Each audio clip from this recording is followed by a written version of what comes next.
안녕하세요. 하루 필수 말씀 충전 하필 큐티 조종환입니다. 오늘 함께 나눌 하나님 말씀은 사도행전 20장 28절에서 38절까지 말씀입니다. 여러분은 자기 자신을 잘 살피고 양떼를 잘 보살피십시오. 성령이 여러분을 양떼 가운데에 감독으로 세우셔서 하나님께서 자기 아들의 피로 사신 교회를 돌보게 하셨습니다. 내가 떠난 뒤에 사나운 이리들이 여러분 가운데로 들어와서 양떼를 마구 해하리라는 것을 나는 압니다. 바울은 에베소 교회의 장로들에게 자기 자신을 잘 살피고 양떼를 잘 보살피라 이렇게 이야기합니다. 여기에서 우리는 선하신 목자이신 우리 예수님을 본받아서 그들도 목자가 되어야 한다라는 점을 살펴보게 됩니다.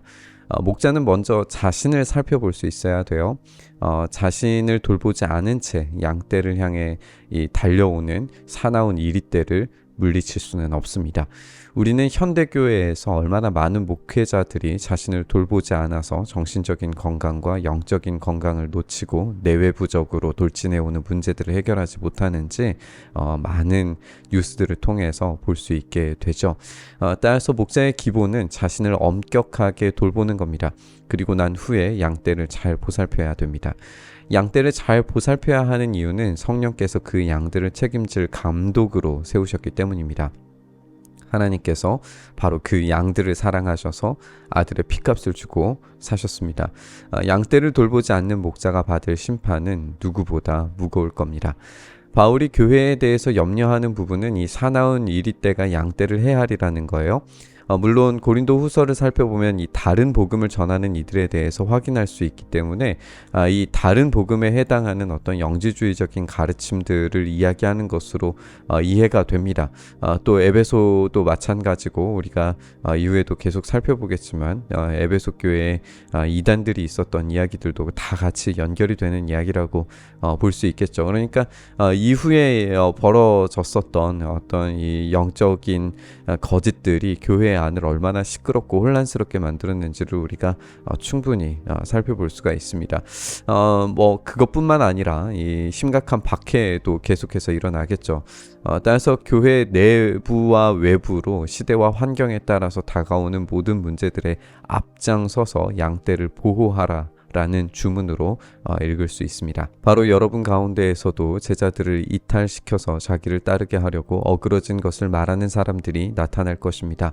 그러므로 여러분은 깨어 있어서 내가 3년 동안 밤낮 쉬지 않고 각 사람을 눈물로 훈계하던 것을 기억하십시오.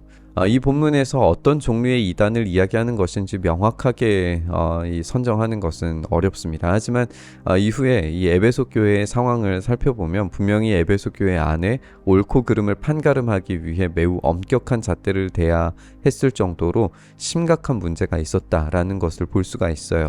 요한계시록을 우리가 보면 에베소 교회가 예수님께 칭찬받았던 점은 악한 자들을 내버려 두지 않았고 사도가 아니면서 사도라고 자칭하는 자들이 거짓말쟁이임을 밝혀냈다는 것이죠.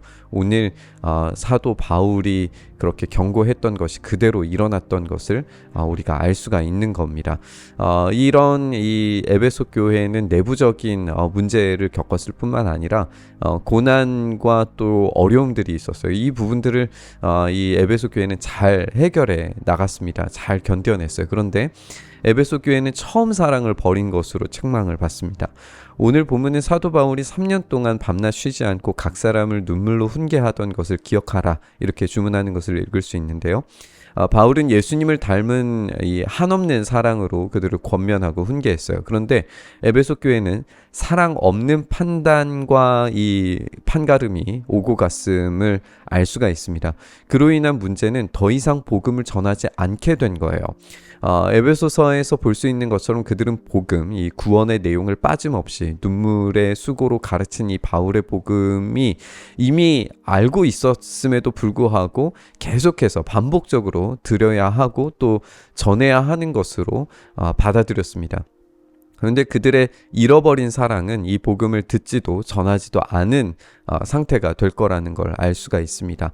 바울의 권면에 따라서 그들은 계속해서 복음을 듣고 또 전해야 됩니다. 나는 이제 하나님과 그의 은혜로운 말씀에 여러분을 맡깁니다.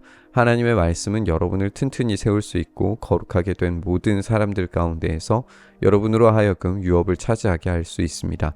나는 누구의 은이나 금이나 옷을 탐낸 일이 없습니다. 여러분이 아는 대로 나는 나와 내 일행에게 필요한 것을 내 손으로 일해서 마련하였습니다. 나는 모든 일에서 여러분에게 본을 보였습니다. 이렇게 힘써 일해서 약한 사람을 도와주는 것이 마땅합니다. 그리고 주 예수께서 친히 주는 것이 받는 것보다 더 복이 있다 하신 말씀을 반드시 명심해야 합니다. 결국 교회가 바로 서는 것은 하나님의 은혜로운 말씀에 의해서 세워지는 것밖에 방법이 없습니다. 바울은 스스로가 교회 공동체를 세운 것이 아니고 하나님께서 하신 일이다 분명히 하고 있습니다. 하나님께서 세워가시는 교회로 하나님께 전적으로 맡길 때 바울은 떠나지만 에베소 교회의 장로들에 의해서 교회는 단단히 세워질 것을 믿습니다. 그러나 여기에 여전히 장로들의 책임을 물을 수밖에 없어요. 그들은 말씀으로 튼튼히 교회를 세워가야 하고 거룩하게 된 모든 사람들이 유업을 차지할 수 있도록 끊임없이 복음을 전해야 할 책무를 갖습니다. 바울의 이 마지막 권면을 통해서 이 예루살렘으로 연보를 가져가는 일에 대한 어떤 오해도 정리하고 목자로서의 태도를 상기시키는 걸 우리가 보게 되는데요. 바울은 스스로 이 천막 만드는 일을 통해서 돈을 벌 수 있었어요. 그리고 그것을 사역의 기반으로 삼기도 했었습니다. 하지만 물질에 전혀 얽매이지 않고 사역함으로써 이 모범을 보였다라는 것이 우리가 발견할 수 있는 사실이죠. 따라서 예루살렘으로 가져가는 연보는 오직 교회의 연합, 이 하나됨을 위한 사역이지 바울에게 어떤 이윤을 남기기 위한 일은 아닙니다.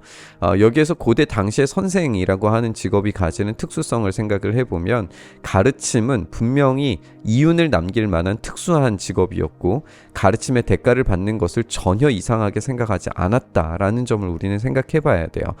따라서 바울은 이 복음을 가르침으로써 이익을 얻는다고 하더라도 고대의 인식에 따르면 그리 이상할 것이 없었을지도 몰라요. 그런데 바울은 철저히 그런 일을 스스로 금합니다. 왜냐하면 복음은 이익을 위한 일이 아니라 우리 인류에게 제공하신 하나님의 선물이기 때문에 그렇습니다. 교회 장로들은 이 지점을 분명히 인식하고 기억해야 됩니다. 주는 것이 받는 것보다 더 복이 있습니다. 바울은 말을 마치고 나서 무릎을 꿇고 그들과 함께 기도하였다. 그리고 모두 실컷 울고서 바울의 목을 끌어안고 입을 맞추었다. 그들의 가장 마음 아프게 한 것은 다시는 자기의 얼굴을 볼 수 없으리라고 한 바울의 말이었다. 그들은 배 타는 곳까지 바울을 배웅하였다. 바울과 에베소의 장로들의 이 눈물의 이별 장면을 우리가 보게 됩니다. 이제 다시는 그들을 보지 못할 겁니다. 그들은 모두 실컷 울고 목을 끌어안고 입을 맞춥니다. 마치 죽음을 향해 가는 사람을 배웅하는 듯한 모습은 예수님의 모습을 떠올리게 만들 수밖에 없는 것 같아요.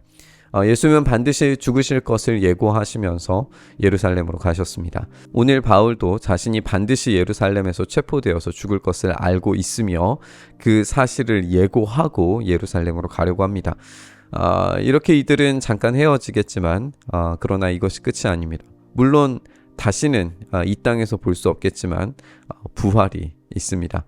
그때까지 각자 맡겨진 사명을 최선을 다해서 감당해야 됩니다. 눈물의 헤어짐이지만 다시 만날 날까지 자신의 남은 평생 그 달려갈 길을 끝까지 달려가며 주님이 주신 목자로서의 사명을 완수하는 것이 남겨진 책임입니다. 오늘 본문을 읽으면서 우리에게 첫사랑이 남아있는가 생각해 봤으면 좋겠습니다. 그 사랑으로 복음을 전하는 일을 멈추지 않기를 바랍니다. 그 사랑의 메시지를 듣고 전할 때에 우리에게 닥쳐올 내부적인 또 외부적인 위기들도 극복하게 될 수 있을 줄 믿습니다. 우리 주님이 그렇게 우리를 사랑하신 본을 보여주셨고 바울이 그 본을 따라간 것처럼 우리도 그 길을 온전히 따라갈 수 있기를 바랍니다. 그 사랑의 길을 다시금 선택하고 따라가기를 다짐하면서 우리 묵상의 자리로 나아가시죠. 주님, 사도 바울이 에베소의 장로들에게 그렇게 권면한 것처럼 우리도 또한 이 복음에 합당한 삶을 살 수 있도록 우리의 마음에 힘과 용기와 능력 더하여 주시옵소서. 이 사랑이 없는 무정한 시대에 우리가 사랑을 잃지 않고 그 사랑이 곧 이 복음을 전하는 일임을 우리가 기억하면서 우리 주님께서 우리에게 주신 이 놀라운 은혜의 복음을 이 선물과 같은 놀라운 소식을 우리의 이웃들에게 우리의 사랑하는 사람들에게 전할 수 있도록 우리의 삶을 변화시키시고 우리의 말에 힘이 있게 하시고 주님께서 변화시키셔서 그 열매들을 우리가 온전히 얻을 수 있도록 은혜에 더하여 주시옵소서. 그 일을 우리 가운데 행하시기를 간절히 바라고 소망하며 우리 주님 예수님 이름으로 기도드리옵나이다. 아멘.